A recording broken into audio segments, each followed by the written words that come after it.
बहुत ही प्यारा नशा मुक्ति गीत जैसा लगे आप सभी लोग जरूर बताइएगा। ये पत्नी अपने पति से कह रही है कि आप दारू मत पीजिए। आप सभी भाइयों दिल पर मत लेना, ये गीत है, इसे मैं गीत के माध्यम से सुना रही हूँ। जैसा लगे आप सभी लोग जरूर बताइएगा। दारू में होला जहरिया पिया तू दारू न पी है हो। दारू में होला जहरिया पिया तू दारू न पी है हो। दारू ज पीबा मेहरे बिके जइही। दारू ज पीबा मेहरे बिके जइही। दारू ज पीबा मेहरे बिके जइही।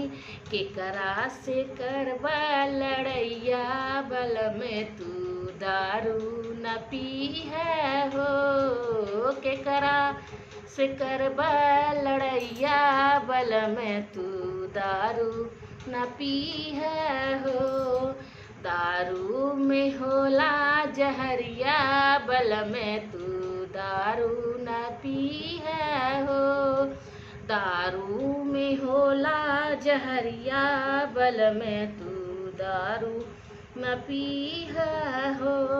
दारू ज पीबा बहिन बिके जइही। दारू ज पीबा बहिन बिके जइही। केकरा से बनौबा रखिया बल में तू दारू न पी है हो। केकरा से बनौबा रखिया बल में तू दारू न पी है हो। दारू में होला जहरिया बल में तू दारू न पी है हो। दारू में होला जहरिया बल में तू दारू न पी है हो। दारू ज पीबा त खेत बिके जइही। दारू ज पीबा त खेत बिके जइही।